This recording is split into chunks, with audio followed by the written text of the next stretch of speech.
My death comes without apology, and I welcome the Valkyries to summon me home. Vikings were not just the fierce warriors we often hear about. They were also traders, explorers, and seafarers who valued honor and community. But it might be surprising to learn that despite their reputation for chaos, they had a complex legal system. This system wasn't just about keeping order. It was about upholding the values they cherished. When someone crossed the line, the punishments were as harsh and unforgiving as the Viking landscape itself. From punishments that guaranteed death to tortures that left one longing for it, here are the merciless and cruel punishments that Vikings used in their time. Number 10. Outlawry. Outlawry, known as skoganger in Old Norse, was one of the most severe forms of punishment in Viking society. It wasn't just a legal sentence, it was a form of social death. When someone was declared an outlaw, they were literally put outside the protection of the law, stripped of their rights, and left to fend for themselves in a harsh and unforgiving world. In Viking communities, crimes like murder, rape, kidnapping, or even practicing malevolent sorcery could lead to outlawry. The decision to declare someone an outlaw was made during the Thing, an open-air assembly where free men gathered to make laws and decide on serious cases. If someone was found guilty of a grievous crime, the community would declare them an outlaw, meaning they were now outside the law. There were two types of outlawry: full outlawry and lesser outlawry. Full outlawry, or skoganger, was a lifelong sentence. The individual was banished from society forever, becoming a skogarmadur, or man of the forest. This meant they had to live in isolation, often in the wilderness, away from all human contact. Their property was confiscated, and anyone who encountered them could kill them without facing any legal consequences. Lesser outlawry, on the other hand, lasted for 3 years. After this period, the outlaw could potentially be reintegrated into society, though this was a rare occurrence. Both types of outlawry were devastating not just because of the physical challenges of surviving alone, but also due to the complete loss of social identity and support.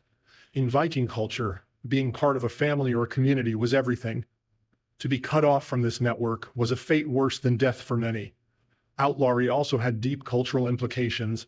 The Vikings viewed law and society as inseparable.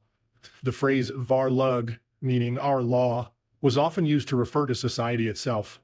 To be declared an outlaw was to be stripped of all ties to family, friends, and tribe, essentially becoming a non-person. Some famous Viking figures like Eric the Red and Grettir Asmundarson were outlaws, and their stories highlight the harsh realities of life outside the law. Their stories also highlight the occasional heroic feats that these individuals achieved despite their status. Number 9. Fatal Walk. The fatal walk, a method so grim it could only be born in an era as harsh as the Viking Age, involved the victim being led around a tree.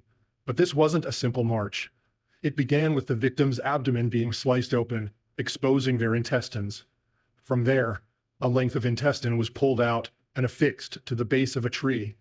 As the victim was forced to walk around the tree, their intestines slowly unraveled from their body, wrapping around the tree in a grotesque spiral.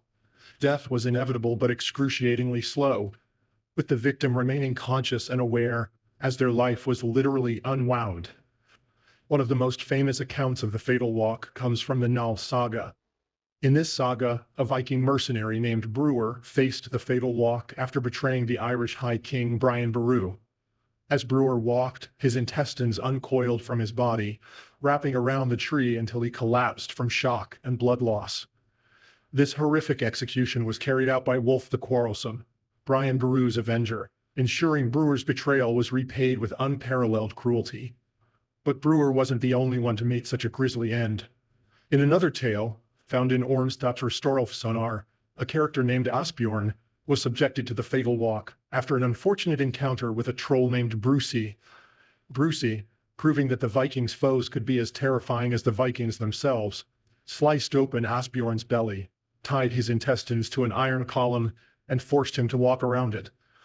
Asbjorn, in true Viking fashion, composed and recited verses as he walked, embodying the stoic bravery that Viking warriors were renowned for.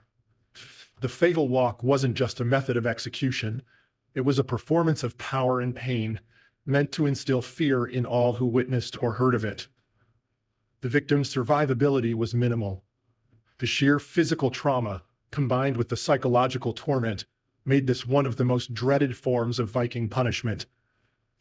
However, it's worth noting that despite the vividness of these accounts, concrete archaeological evidence for the fatal walk is scarce.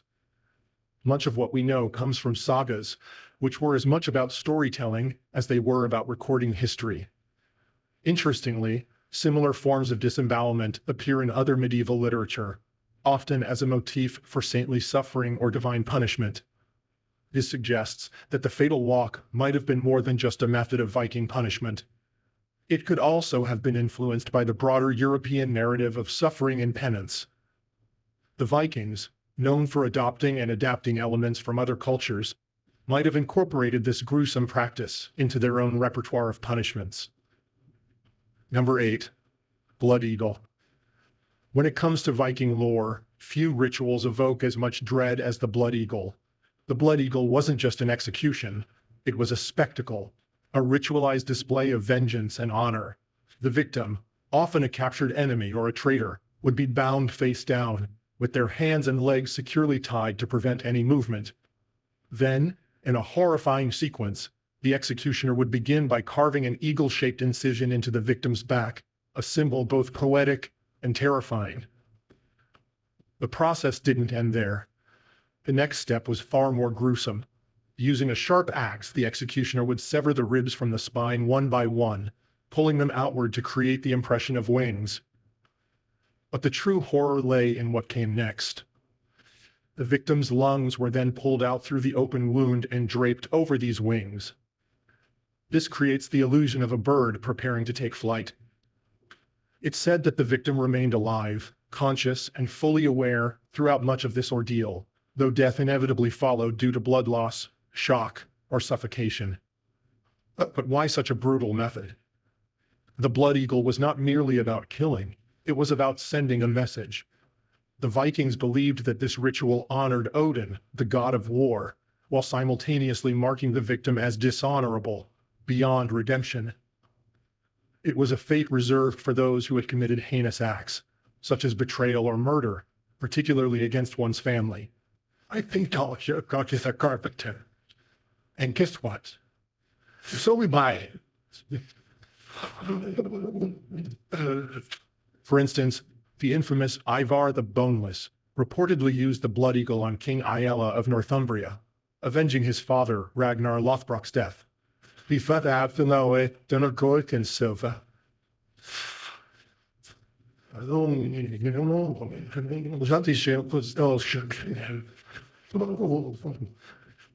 The sagas also tell of other noble victims, like King Edmund of England and Halfdan, the son of King Haraldr of Norway, who suffered this grim fate. Historians have long debated whether the Blood Eagle was a real practice or a mythological exaggeration.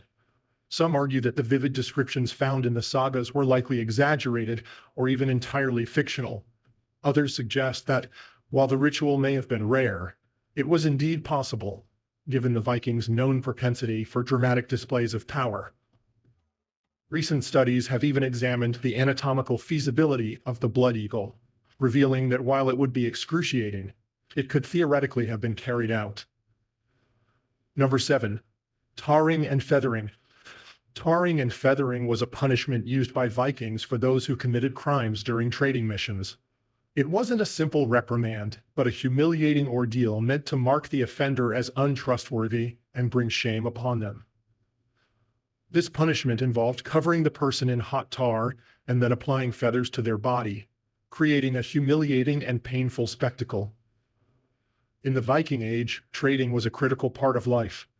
The Vikings traveled far and wide, exchanging goods and forging alliances.